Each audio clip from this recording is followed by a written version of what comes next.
అన్న మీ పేరు? అనిల్ కుమార్ అండి. అనిల్ కుమార్. చెప్పండి, మీ ఉద్యమకారుడు అని చెప్తా ఉన్నారు వాళ్ళు. అవును, ఇప్పుడు ఎట్లా ఉంది మరి ఉద్యమకారుల పరిస్థితి ఎట్లా ఉంది, తెలంగాణ పరిస్థితి ఎట్లా ఉంది?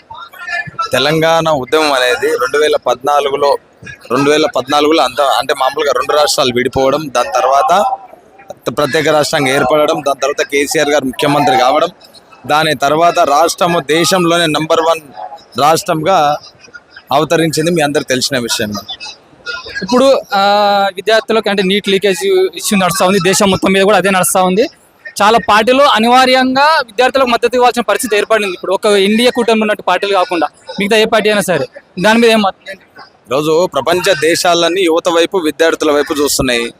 విద్యార్థులు ఏం పాపం చేసినారంటే నీట్ పేపర్ లీకేజ్ అయిందని చెప్పేసి నెల 15 రోజుల నుంచి ఢిల్లీలో ఉద్యమాలు నడుస్తూ ఉన్నాయి.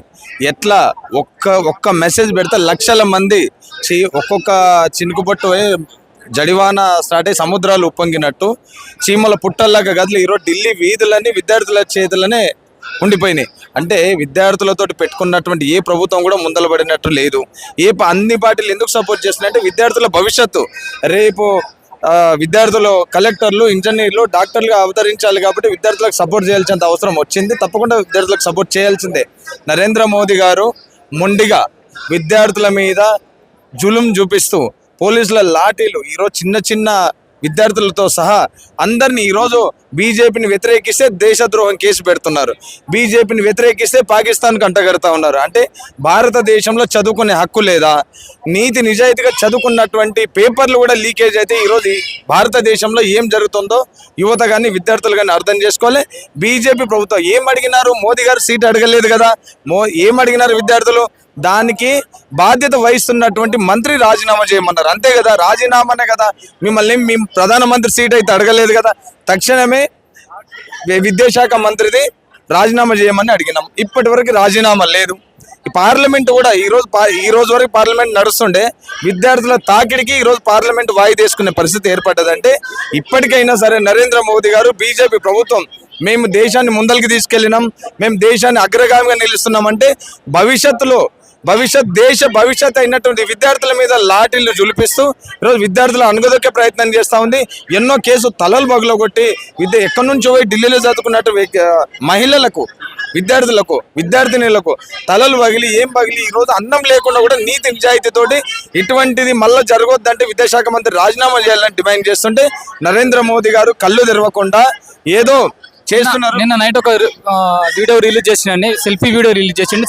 ఫాస్ట్ ట్రాక్ కోర్టు ఏర్పాటు చేస్తామని చెప్పి మాట్లాడు. ఫాస్ట్ ట్రాక్ కోర్టు మీరు ఏర్పాటు చేయండి, ప్రభుత్వం కాబట్టి చేయాల్సిందే. కానీ మొట్టమొదటి చేయాల్సింది ఏంది? దానికి బాధ్యత వహిస్తున్నటువంటి విద్యాశాఖ మంత్రి రాజీనామా చేయాలి. రాజీనామా చేసిన తర్వాత మీరు ఫాస్ట్ ట్రాక్ కోర్టు పెడతారా, ఇంకో కోర్టు పెడతారా? కాదు, తక్షణమే ఢిల్లీలో విద్యార్థుల మీద పెట్టినటువంటి కేసులు విత్డ్రా చేసుకోవాలి. నరేంద్ర మోదీ గారు ఈ రోజు మాట్లాడడం కాదు, ఆ రోజు అక్కడ ఏదైతే నిరసన కార్యక్రమాలు ప్రారంభమైనప్పుడు వాళ్ళతో చర్చలు జరిపితే ఇంత దూరం వచ్చేది కాదు. మొండిగా వ్యవహరిస్తూ నేను ఏది చేసినా ఏ గోళీకన్నీ ఎక్స్పైరీ డేట్ ఉంటుంది. భారతదేశంలో నరేంద్ర మోదీ గారు అనే ఒక గోళీ ఏదైతే ఉందో, మెడిసిన్ ఉందో, దాని ఎక్స్పైరీ డేట్ అయిపోయే కాలం దగ్గర పడ్డది. కాబట్టి విద్యార్థులతో చెలగాట మారుతా ఉన్నాడు, యువతతోటి చెలగాట మారుతా ఉన్నాడు. ఉద్యోగాలు ఇస్తానన్నాడు, 4 కోట్ల ఉద్యోగాలు ఇస్తానన్నాడు, 3-4 కోట్ల ఉద్యోగాలు ఇస్తాను. ఇప్పటివరకు ఉద్యోగాలు రాలే. నరేంద్ర మోదీ గారికి ఉద్యోగం వచ్చింది, అమిత్ షా గారికి ఉద్యోగం వచ్చింది, నడ్డా గారికి ఉద్యోగం వచ్చింది. అర్థమవుతుందా? అందరికి ఉద్యోగాలు వచ్చినాయి తప్ప యువతకు ఎక్కడ ఉద్యోగాలు రాలే.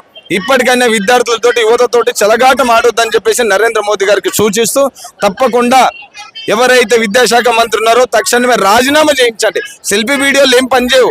మీరు కావాలంటే విద్యార్థుల ఆవేదన ఒకరొకరిని తీసుకొని మీరు వెళ్ళి మాట్లాడండి. ఈరోజు విద్యార్థుల తరఫున మాట్లాడితే అరెస్టులు చేస్తారు, విద్యార్థుల తరఫున మాట్లాడితే పాకిస్తాన్ కంటగడుతారు. అంటే మేము ఇండియాలో భాగం కాదా? ఇండియా అంటే ఒక ఓన్లీ ప్రధానమంత్రి ఒకటే ఇండియా కాదు కదా. ఇండియాలో నివసిస్తున్నటువంటి 150, 110, 120 కోట్ల మందిలో అందరు ఇండియన్సే కదా. ఇది మంచి పద్ధతి కాదు. విద్యాశాఖ మంత్రి వెంటనే రాజీనామా చేయాలి. ఈరోజు కేటీఆర్ గారి విషయం చూసుకుంటే ఈరోజు బర్త్డే, మా రామన్నది బర్త్డే కూడా బర్త్డే నాకు అవసరం లేదు.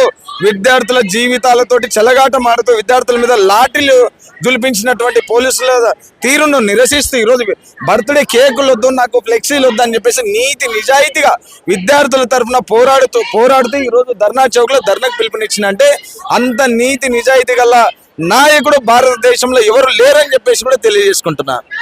థ్యాంక్ యూ అన్న.